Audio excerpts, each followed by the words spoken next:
Ibu gila, bagaimana bisa ibu melakukan ini dengan laki-laki lain di belakang ayah? Citra, kalau tidak begini, ibu tidak akan pernah bisa bernapas lega.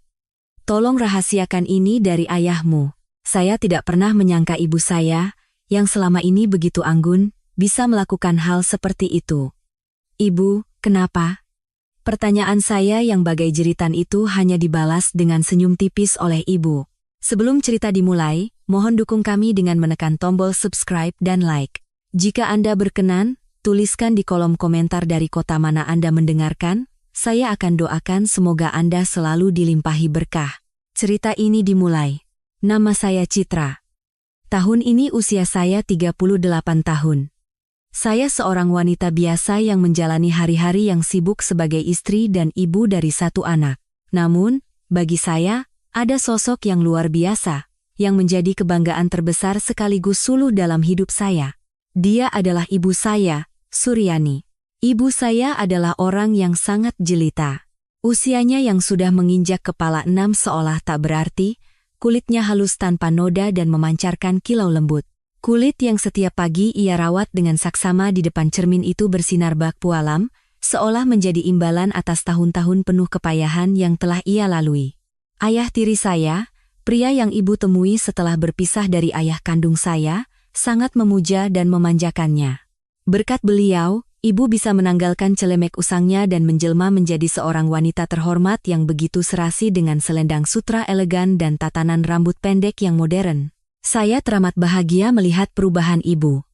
Saya masih ingat betul bahu ringkih ibu yang gemetar saat memeluk saya di bawah amukan ayah kandung saya, yang sering pulang dalam keadaan mabuk dan menghancurkan perabotan rumah. Setelah melewati masa-masa kelam itu, melihat ibu kini hidup tenang dan terlindungi di dalam sebuah taman yang damai, saya akhirnya bisa merasa lega. Ya, ibu juga berhak bahagia sebagai seorang wanita. Saya meyakininya tanpa keraguan sedikit pun.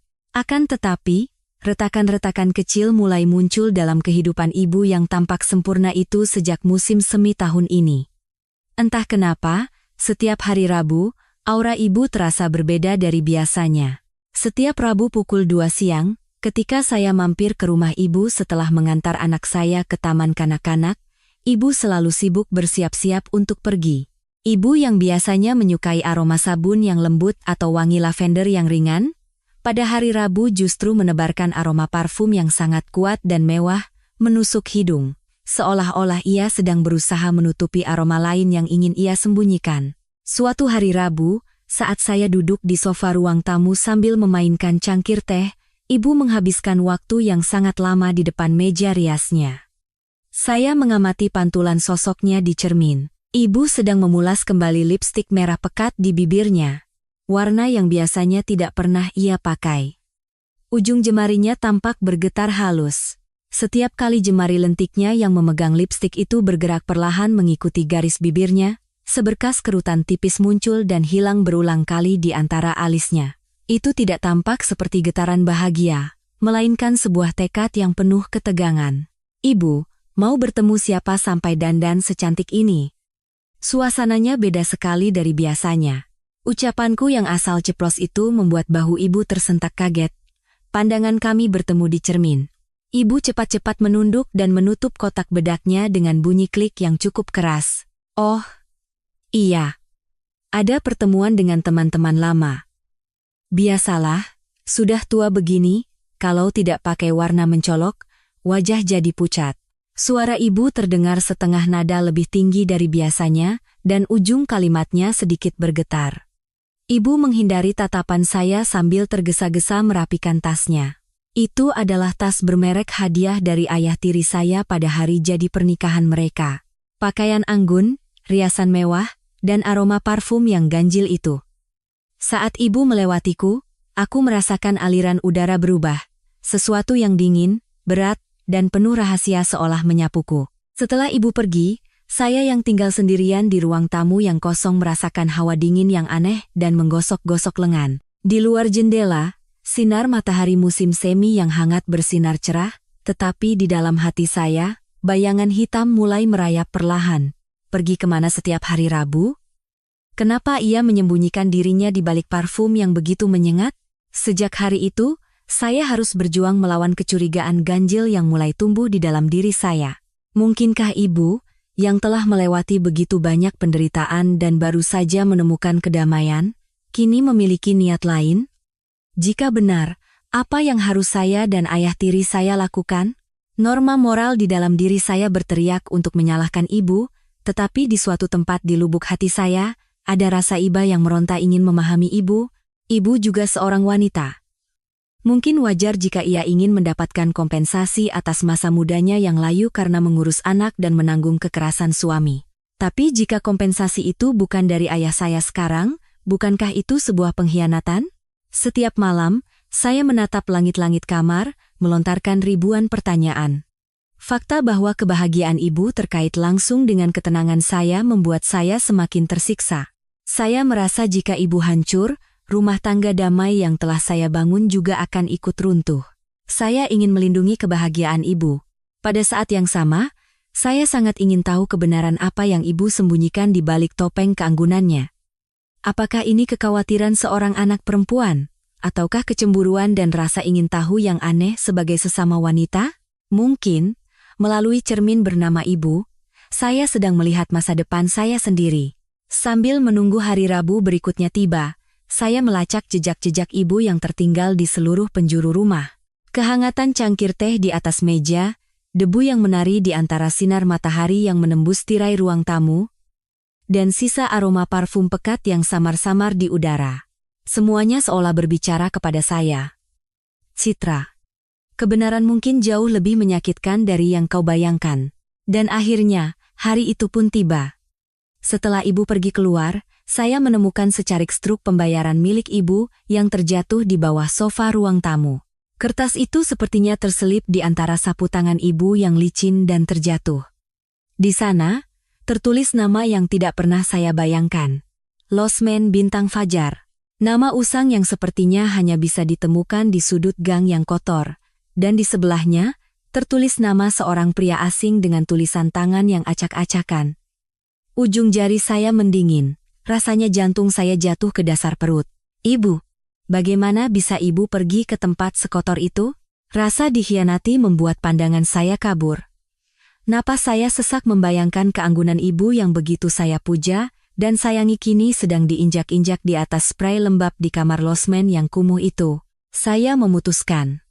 Hari ini, saya akan membuntuti ibu. Saya akan melihat dengan mata kepala sendiri kebenaran hina yang ia sembunyikan. Saya membuka lemari dan memilih pakaian yang paling tidak mencolok. Wajah saya di cermin tampak pucat pasi, dan mata saya menyiratkan amarah. Seperti seorang prajurit yang hendak menuju medan perang, saya menyambar tas dengan gerakan mantap. Hanya aroma parfum pekat yang ditinggalkan ibu yang masih melayang di ruang tamu, seolah mengejek saya. Cuaca di luar, seolah tak peduli, begitu cerah. Sinar matahari yang menerobos dedaunan begitu menyilaukan hingga air mata saya menggenang. Kenapa saat-saat untuk menghadapi kebenaran selalu terasa begitu cemerlang sekaligus kejam? Saya membuka pintu depan dan melangkah keluar. Mengikuti aroma ibu, saya melangkahkan kaki ke dalam hutan rahasia yang kelam, tempat yang tidak pernah ingin saya tuju. Sebentar lagi, saya akan bertemu dengan seseorang yang sama sekali berbeda dari ibu yang saya kenal. Jantung saya mulai berdebar kencang, dan telapak tangan saya basah oleh keringat dingin. Rabu milik ibu. Tirai itu mulai tersingkap. Ujung jemari saya yang mencengkeram kemudi kulit memutih. Getaran halus yang menjalar melalui kuku terasa seperti detak jantung saya yang tidak beraturan, merambat naik ke pergelangan tangan. Sedan putih ibu melaju di depan.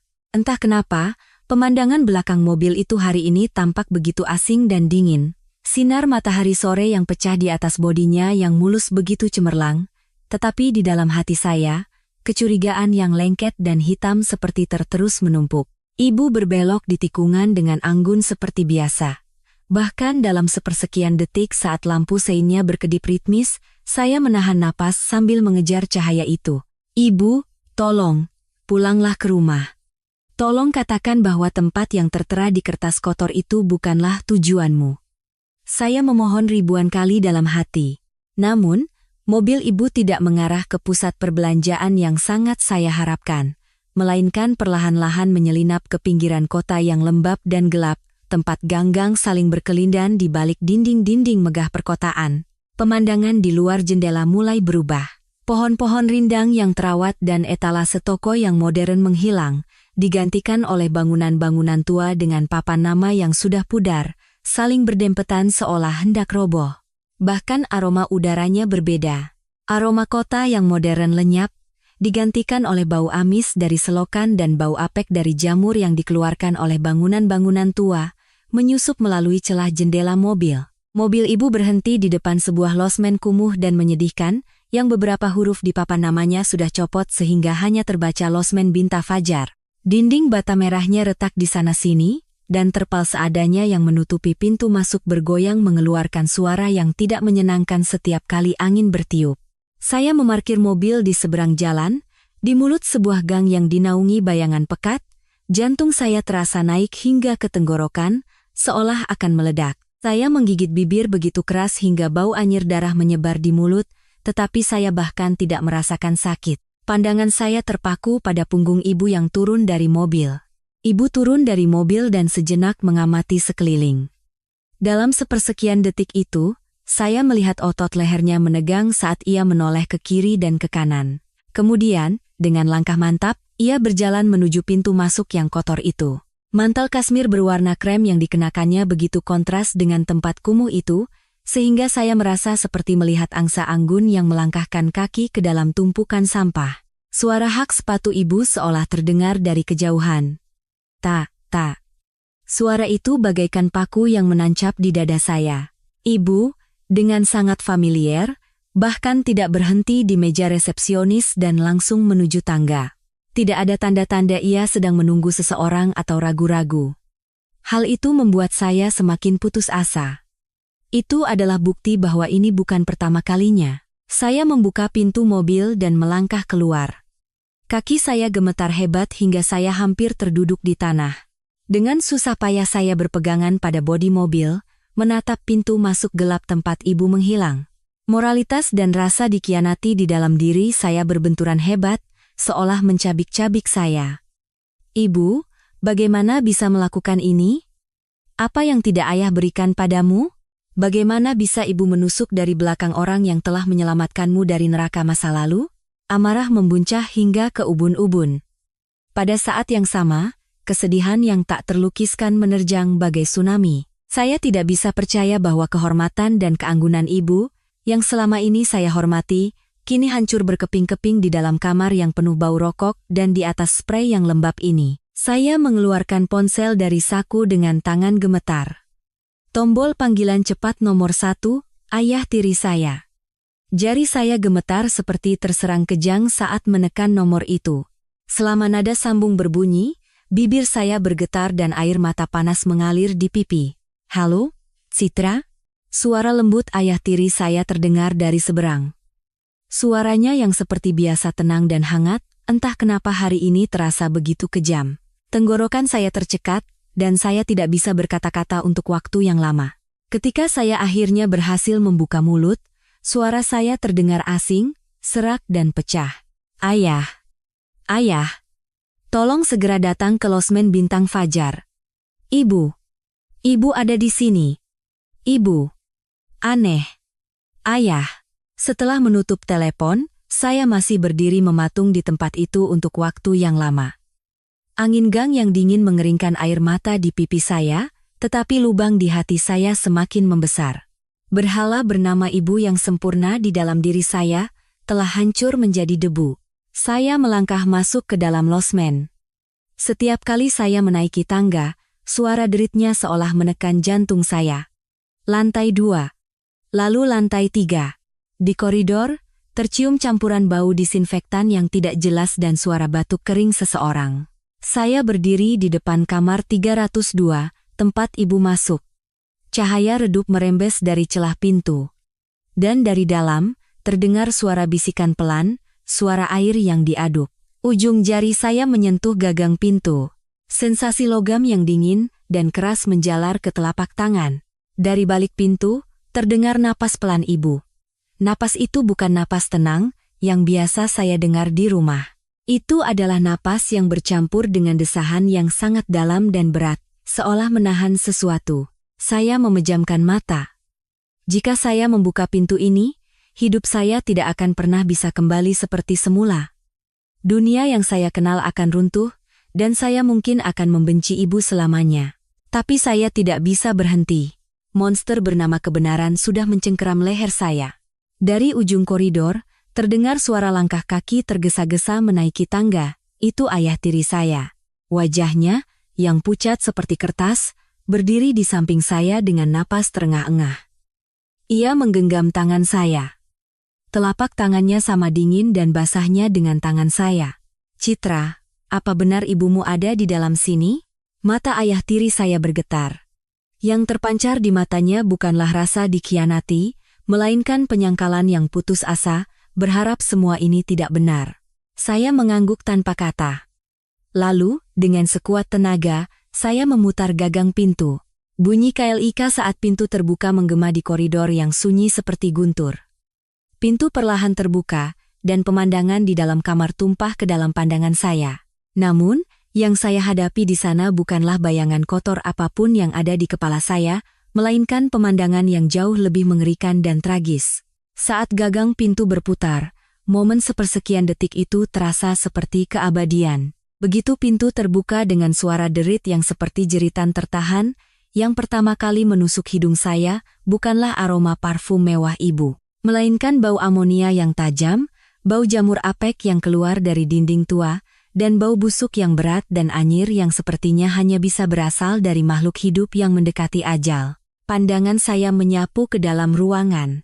Di dalam kamar sempit yang diterangi oleh lampu neon tua yang berkedip-kedip, saya menyaksikan pemandangan yang jauh lebih mengerikan dan aneh daripada skenario perselingkuhan yang saya bayangkan. Di tengah ruangan, di atas ranjang yang berderit, terbaring seorang pria tua. Bukan, itu lebih mirip kulit kayu kering yang keriput daripada manusia.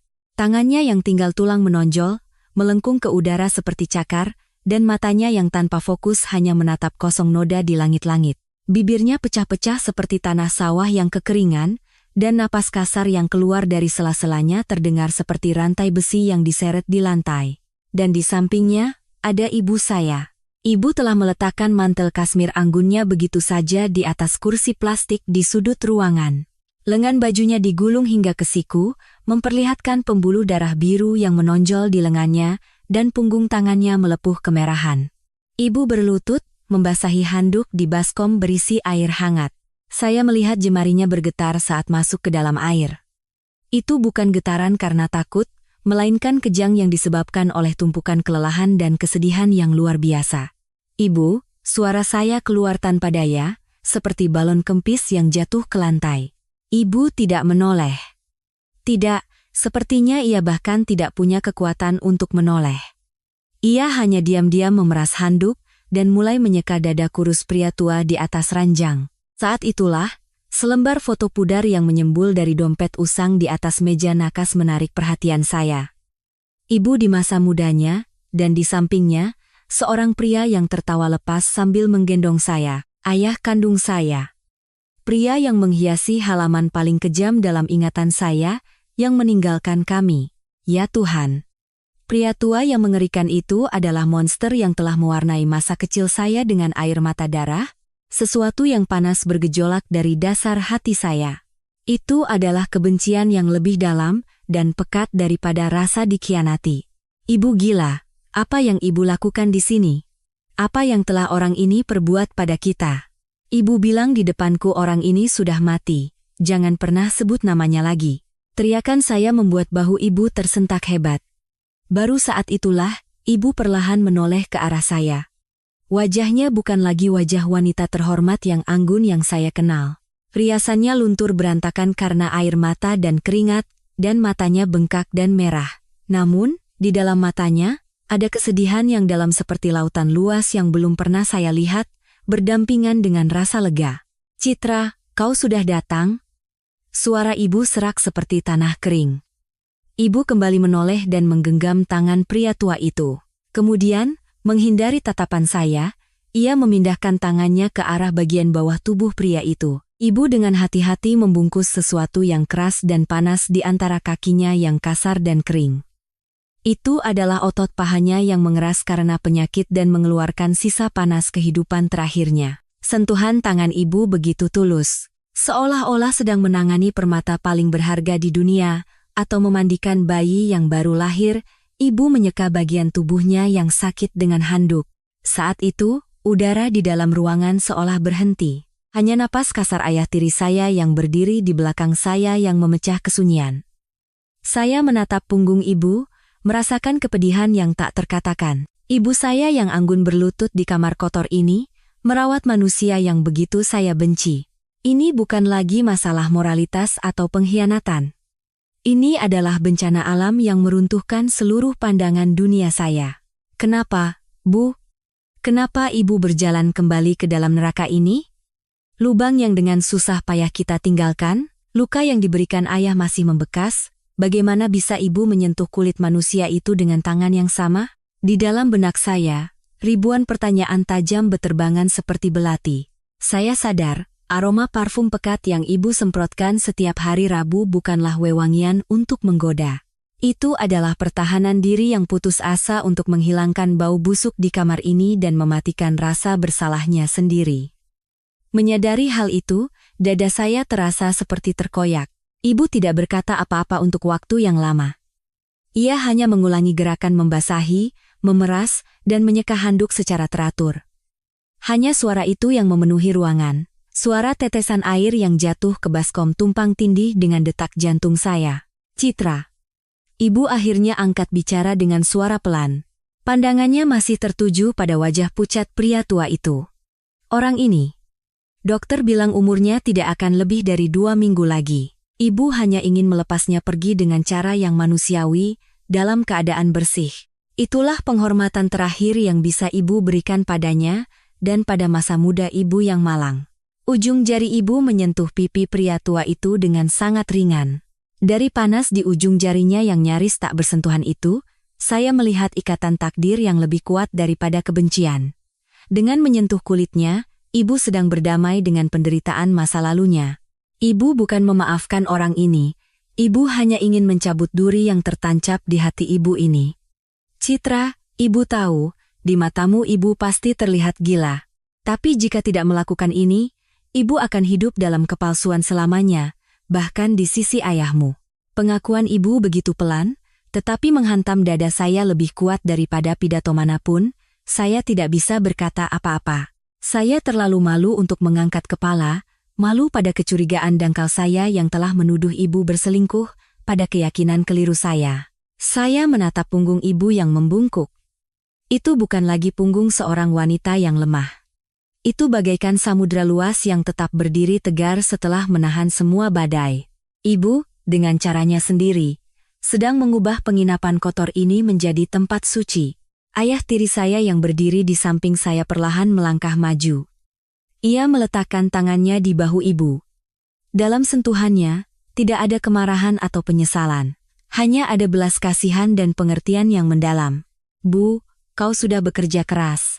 Satu kalimat singkat dari ayah tiri saya membuat tangis ibu yang tertahan pecah. Ibu menundukkan kepala, bahunya berguncang saat ia menangis tanpa suara. Isak tangisnya bercampur dengan bau busuk di ruangan itu dan meresap jauh ke dalam paru-paru saya. Saat itulah saya sadar. Cinta bukan hanya sekadar berbagi kebahagiaan, melainkan sebuah proses suci untuk merengkuh luka sang musuh demi mengeluarkan racun dari jiwa kita sendiri. Saya terduduk di tempat itu dan mulai menangis meraung-raung. Mengapa riasan ibu begitu menyedihkan? Mengapa ia harus menebarkan aroma yang begitu pekat setiap hari Rabu? Kini semua kepingan teka-teki itu menyatu. Rabu milik ibu bukanlah waktu pengkhianatan, melainkan waktu penebusan dosa yang paling pedih sekaligus paling indah dalam hidupnya. Keheningan yang mencekam memenuhi ruangan. Seberkas sinar matahari sore yang masuk melalui celah jendela tua melayang seperti hantu di udara yang berdebu. Saya bersandar di dinding, mengamati pemandangan surreal di hadapan saya dengan tatapan yang sangat lambat. Jari-jari ibu masih basah oleh air. Tangan ibu yang selama ini hanya terlihat begitu halus dan anggun. Namun sekarang, tangan itu sedang menggosok kulit sang tokoh utama dari kenangan paling mengerikan dalam hidupnya. Melihat pucatnya kuku ibu yang tak berdarah dan buku-buku jarinya yang memutih karena terendam air, saya merasa jantung saya berhenti berdetak. Fakta bahwa inilah harga yang harus dibayar ibu setiap hari Rabu, kepala saya yang malang ini tidak sanggup menanggungnya. Di dalam diri saya, ribuan emosi bergejolak. Ibu, kenapa? Kenapa tidak memberitahuku? Rasa dikhianati perlahan berubah menjadi rasa malu yang mencekik leher saya. Saya mencurigai ibu main serong karena aroma parfumnya yang mewah. Saya menganggap riasannya yang cantik sebagai usaha untuk menarik perhatian seseorang, menerapkan standar dangkal saya. Padahal, riasan itu adalah perisai terakhir yang ibu kenakan pada dirinya untuk menahan bau kematian yang menyengat di ruangan ini dan kenangannya sendiri yang memuakkan. Saya tidak pernah sekalipun mencoba memahami hatinya, yang ingin mengantar musuh terbesarnya dengan penampilan tercantik. Saya menatap sapu tangan ibu yang jatuh di lantai. Di atas kain yang ternoda air mata saya itu, noda di langit-langit tua seolah tumpang tindih. Kepingan masa kecil muncul di benak saya. Tangan kasar yang menjambak rambut ibu setelah pulang dengan bau alkohol, ibu yang menangis tanpa alas kaki di atas pecahan botol minuman, dan punggung pria itu yang pergi meninggalkan kami setelah semua neraka itu. Betapa kesepiannya kami waktu itu. Setiap malam di kamar sewaan yang dingin, berpelukan untuk saling menghangatkan di musim dingin, saya berjanji, nanti kalau aku besar, aku akan membuat ibu menjadi wanita paling glamor dan paling bahagia. Namun sekarang, di luar taman damai yang telah saya ciptakan untuknya, ibu sendirian membersihkan tumpukan sampah raksasa ini. Konflik moral di dalam diri saya semakin tak terkendali. Apakah pengampunan itu mungkin? Apakah dengan melihat manusia yang sekarat tinggal tulang dengan mata kosong ini, luka-luka yang ia berikan pada kami bisa hilang begitu saja? Tidak, ini bukan pengampunan. Ini adalah penutupan yang pedih. Ibu datang bukan untuk memaafkan orang ini, melainkan untuk menutup bab terakhir dari buku tebal yang mengerikan bernama orang ini, untuk memastikan tidak ada sisa kotoran sedikit pun dalam sisa hidupnya. Ia rela menyentuh bola api neraka dengan tangannya sendiri. Sentuhan tangan ibu kembali menyapu tubuh pria tua itu. Ibu perlahan menaikkan celananya. Dan di sana, sesuatu yang keras dan panas, yang telah mengeras karena sakit menahun namun masih menyimpan sisa panas kehidupan terakhirnya, yaitu sendi lutut dan otot keringnya yang membesar karena penderitaan, ibu membungkusnya dengan handuk dengan penuh perhatian. Saat itu, saya melihatnya. Ujung jari pria tua itu bergetar sangat halus. Sepertinya ia tidak sadar, tetapi ia seolah merasakan kehangatan ibu yang menjalar melalui kulitnya. Kulitnya yang sekarat seolah hidup kembali untuk sesaat, sangat singkat, di bawah sentuhan ibu. Di tengah ketegangan itu, saya merasakan udara aneh yang mengalir di antara ibu dan pria tua itu. Itu bukan cinta, bukan pula benci, melainkan penghormatan terakhir sebagai sesama makhluk hidup. Citra. Ibu kembali memanggil saya. Kali ini, beliau mengangkat kepala dan menatap lurus ke arah saya. Kerutan halus di sekitar mata ibu tampak dalam, dan di dalamnya terpancar kesepian yang tak terkatakan. Manusia itu, iya. Kalau sudah mau pergi, ternyata sama saja. Keangkuhannya yang dulu, amarahnya yang begitu menyakiti kita, pada akhirnya hanya tersisa tulang kering dan napas yang sesak seperti ini. Bibir ibu bergetar halus. Jika ibu membiarkan orang ini mati begitu saja di sini, ibu akan hidup dihantui arwahnya seumur hidup. Setiap malam, dalam mimpi, ibu pasti akan bertemu dengan tatapan matanya yang penuh penyesalan. Tapi dengan menyekanya sendiri dengan tangan ini, merasakan penderitaannya dengan ujung jari ini, ibu jadi tahu. Akhirnya, manusia ini benar-benar terhapus dari hidup ibu. Ibu kembali menyeka dahi pria tua itu. Ibu berdandan dan memakai parfum ke sini karena setidaknya di depan orang ini, ibu ingin menunjukkan bahwa ibu bukan pecundang. Bahwa ibu telah membesarkanmu dengan baik, dan sekarang ibu sudah cukup dicintai. Ibu ingin memberitahunya bahwa ibu menjalani kehidupan yang jauh lebih cemerlang, tidak bisa dibandingkan denganmu yang sekarat di atas ranjang hina ini. Setiap kata dari ibu terasa seperti memahat hati saya. Kemewahan ibu adalah sebuah pembalasan dendam, dan parfumnya adalah proklamasi kemenangan, dan saya, tanpa mengetahui semua itu, Saya menekuk lutut dengan lemas dan mendekati ibu. Udara di dalam ruangan masih berat dan lembab. Namun, saat duduk di samping ibu, di antara bau busuk yang menyengat itu, saya merasakan kehangatan tubuhnya. Saya mengulurkan tangan yang gemetar dan meletakkannya di atas punggung tangan ibu yang basah. Tangan ibu dingin seperti es, tetapi denyut nadi di pergelangan tangannya berdetak lebih kuat dan panas dari sebelumnya. Ibu, maafkan aku. Aku benar-benar minta maaf. Suara saya pecah menjadi jeritan bercampur isak. Ibu tidak menjawab, hanya menggenggam tangan saya erat-erat. Jarak di antara kami yang tadinya terasa jauh, di tengah kejadian tragis ini, akhirnya terasa menyatu. Ayah tiri saya, yang sejak tadi diam-diam mengamati, mendekat dengan erangan pelan. Ia membungkuk dengan tenang dan mengambil baskom yang ibu gunakan. Bu, airnya sudah dingin. Biar ayah ambilkan air baru, istirahatlah sejenak. Air mata juga menggenang di mata ayah tiri saya. Ia tahu segalanya, dan ia menerima segalanya. Agar ibu bisa menang melawan hantu masa lalunya, ia bahkan menekan rasa cemburunya, dan diam-diam mendukung dari belakang. Setelah ayah tiri saya keluar, suara pintu tertutup terdengar pelan. Kini, saya bersama ibu menjaga di samping ranjang pria tua itu, langit di luar jendela perlahan memerah.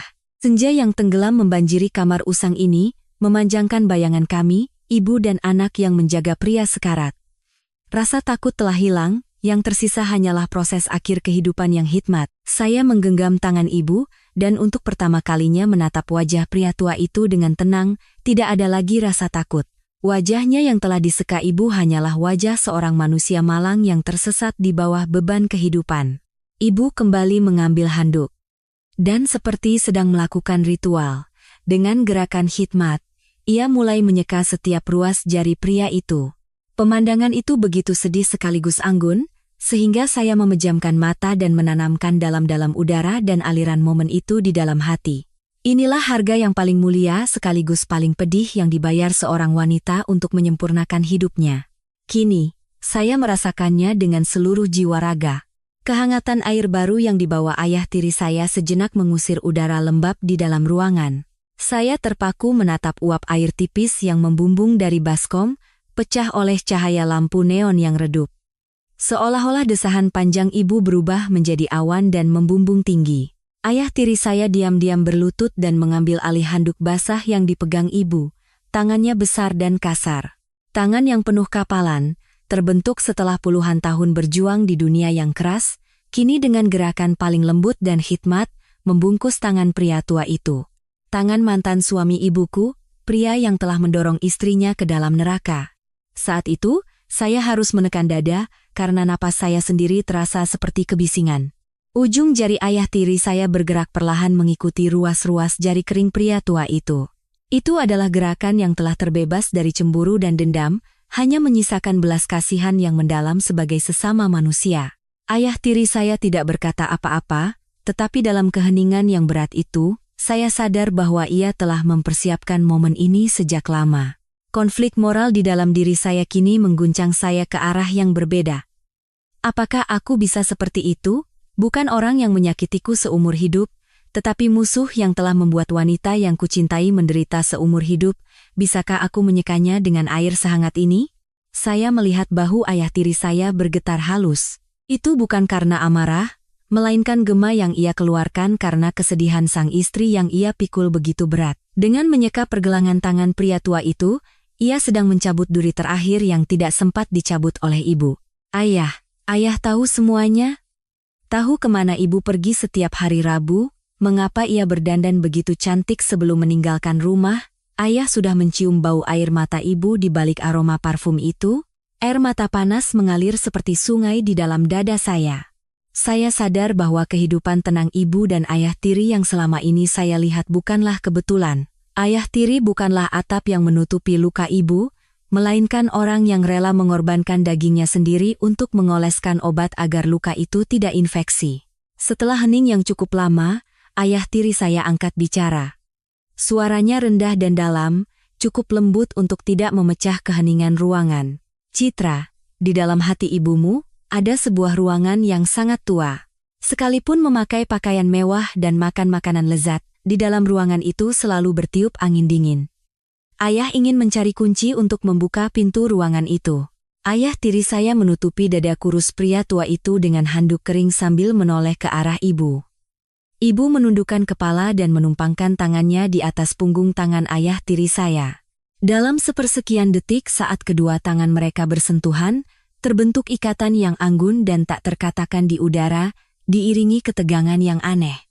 Itu bukanlah ketertarikan sensual antara pria dan wanita, melainkan penyatuan jiwa yang lebih kokoh dan panas, yang bertemu di ujung kehidupan. Sudah, ayo kita pergi, Bu. Orang ini pasti sudah tahu isi hatimu. Sekarang, kita relakan dia pergi. Ayah tiri saya membungkus tangan ibu dengan lembut.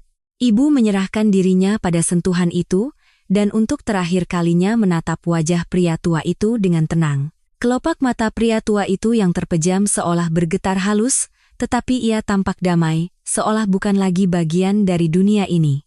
Kami meninggalkan kamar losmen tua itu.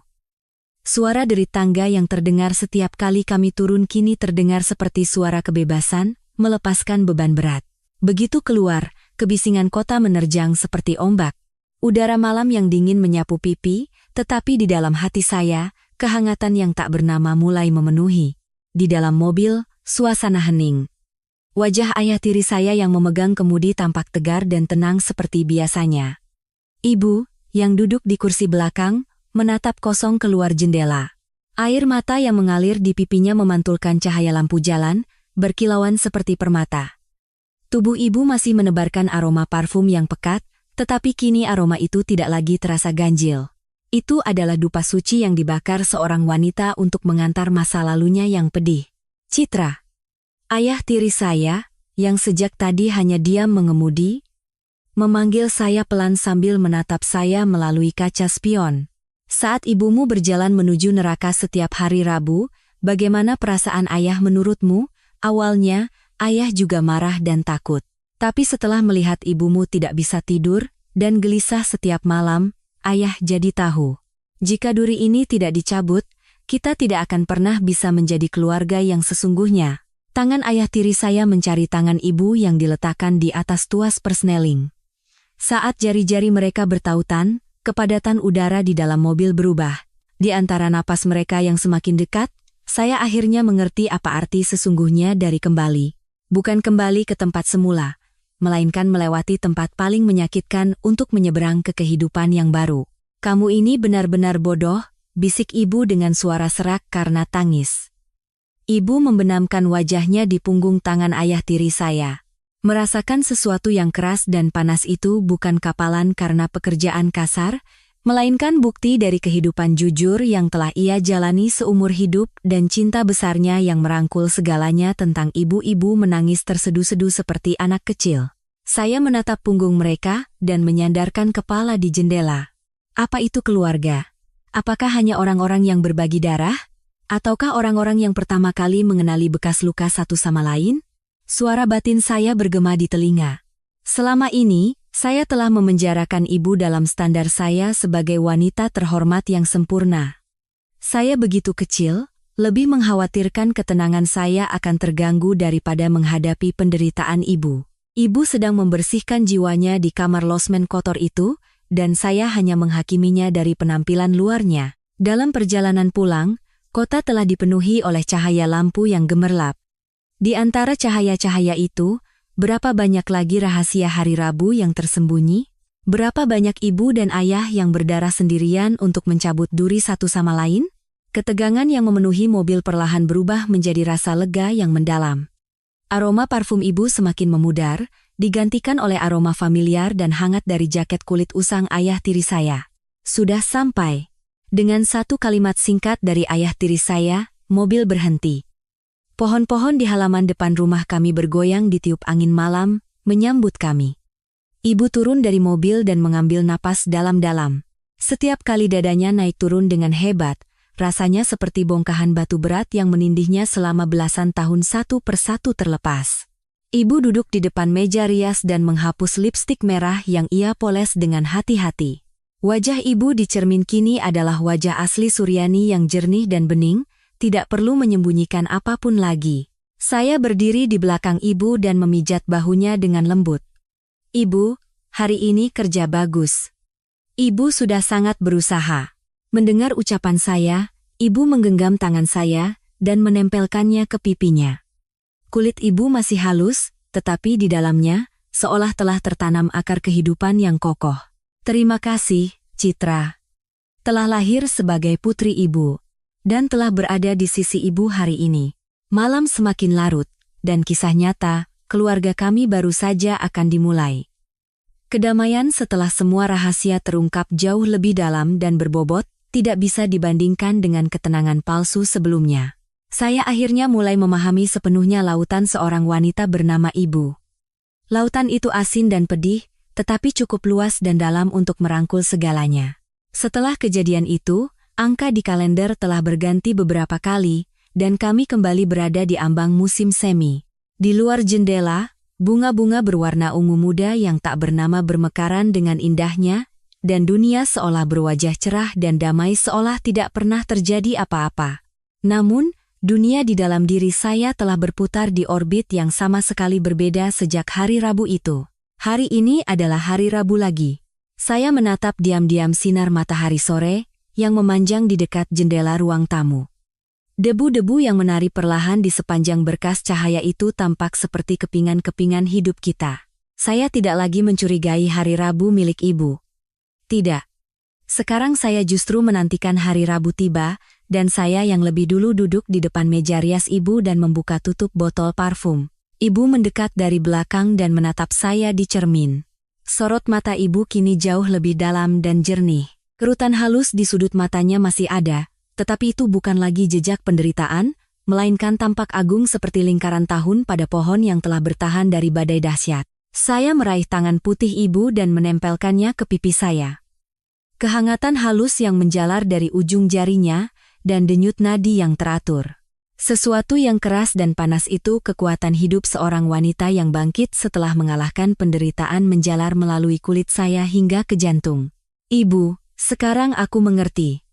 Betapa keanggunan yang begitu ingin ibu pertahankan sebenarnya adalah sebuah perjuangan yang sangat pedih. Pengakuan batin yang bergema dari lubuk hati saya kini mengalir menjadi sebatang sungai. Sudah lama saya tidak melihat seorang wanita yang tersembunyi di balik nama ibu. Saya percaya bahwa ibu saya harus mulia, ibu saya harus bahagia, dan ibu saya tidak boleh menginjakkan kaki di masa lalu yang kotor. Saya sadar di lantai dingin losmen tua itu, bahwa itu adalah keegoisan saya yang dibungkus dengan nama cinta.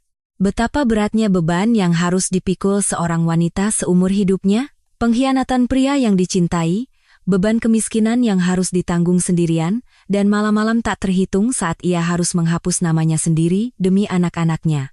Ibu menelan semua kegelapan itu sendirian. Dan di senja kehidupannya, ia memilih jalan yang sulit, tugas terakhirnya. Bukan untuk memaafkan musuh yang telah menghancurkannya, melainkan untuk membebaskan dirinya dengan menyaksikan akhir hayatnya yang menyedihkan. Itu bukanlah pengorbanan atas nama seorang ibu. Itu adalah langkah paling agung yang diambil oleh seorang wanita bernama Suryani untuk menyempurnakan hidupnya. Sekarang, setiap kali saya mencium aroma parfum pekat ibu, sudut mata saya menjadi panas.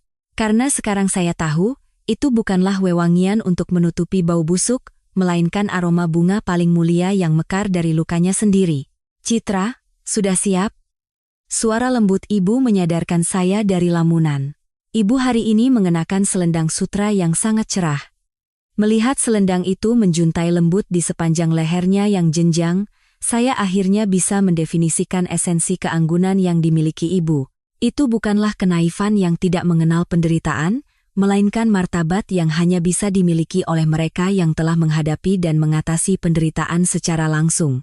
Iya Bu, hari ini cuacanya cerah sekali. Ayah pasti suka.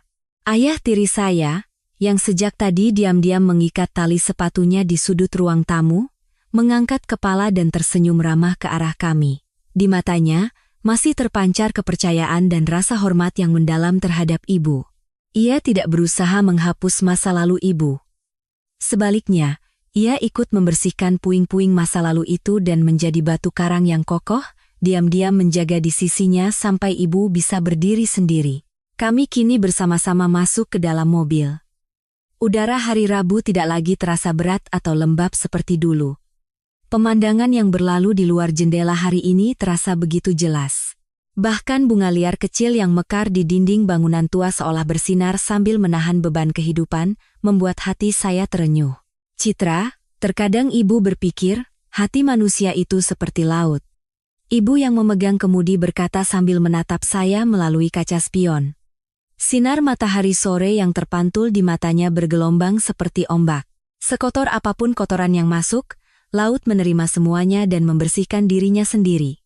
Awalnya asin dan pedih, tapi pada akhirnya, dengan pangkuannya yang dalam dan luas, ia melarutkan segalanya. Ibu juga berharap, hati ibu bisa menjadi laut seperti itu.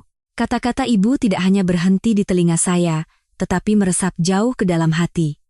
Saya jadi merenung, sebagai seorang ibu dan istri, betapa banyak kotoran yang telah saya tumpuk di dalam hati saya. Waktu-waktu saat saya membenci seseorang, menghakimi dengan standar saya, dan menyesali hidup saya yang tidak sempurna. Tapi sekarang, saya juga ingin menjadi seperti ibu. Bukan menghindari luka, melainkan menyeka dan merawat luka itu, dan akhirnya menyempurnakan diri sendiri. Menjadi wanita seluas lautan. Tempat yang kami tuju kini bukan lagi losmen tua itu.